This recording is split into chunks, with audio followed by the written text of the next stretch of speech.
ഇന്ന് ട്രെയിനിന് പതിവില്ലാത്ത സ്പീഡാണല്ലോ. അല്ല, ഇനി വൈകിട്ടെത്തേണ്ട വണ്ടി ഉച്ചയ്ക്ക് തന്നെ കോഴിക്കോട്ട് എത്തുവോ? കളിയാക്കൊന്നും വേണ്ട, ചിലപ്പോ എത്തിയെന്ന് വരും. കാരണം എഞ്ചിൻ ഓടിക്കുന്നതേ നമ്മുടെ ഗപ്പുണ്യ.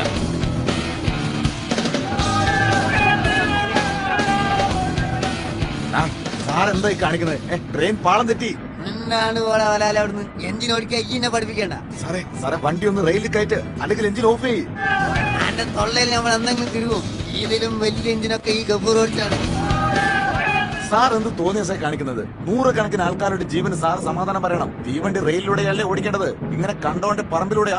ഈ ട്രെയിൻ റെയിലുമ കൂടിയാണ് ഓടിക്കേണ്ടത് നമുക്കറിയാം. നമ്മളിങ്ങനെ അടിച്ച് മിന്നിച്ച് വരുമ്പോ ഒരുത്തനുണ്ട് റെയിലിന്റെ മുകളിൽ നീണ്ടു പറഞ്ഞ് കിടക്കണ്. ആത്മഹത്യ ചെയ്യാൻ നമ്മൾ ട്രെയിൻ ഒന്ന് വെട്ടിച്ച് ആദാപ്പുണ്ടായത്. എന്റെ സാറേ, ഒരാളുടെ ജീവന് വേണ്ടി നൂറുകണക്കിന് ആളുകളുടെ ജീവൻ ഇങ്ങനെ കുരുതി കൊടുക്കുന്നത് ശരിയല്ല. ആ റെയിലിൽ തലവെച്ച് കിടക്കണ ആൾ എന്തായാലും ചാവാൻ തീരുമാനിച്ചതായിരിക്കും. അന്നേരം അയാളുടെ നെഞ്ചത്തുകൂടെ വണ്ടി കയറ്റാന്നല്ലാണ്ട് ഇങ്ങനെ ട്രെയിൻ പറമ്പിലൂടെ ഓടിക്കുക ചെയ്യാ. ഓന്റെ നെഞ്ഞത്തൂടി വണ്ടി കയറ്റാൻ തന്നെയാണ് നമ്മൾ വിചാരിച്ചത്.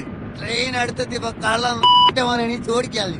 അതിന് ഞാനിനി ആത്മഹത്യ ചെയ്യൂലേ. അയ്യോ അയ്യോ, എന്നെ കൊല്ലല്ലേ. ഇനി ഓന്റെ നഞ്ഞത്തൂടി വണ്ടി കയറ്റാണ്ട് ഈ ഗഫൂർ ട്രെയിൻ റെയിലുമോ കയറ്റൂല. ഗഫൂറിനോട്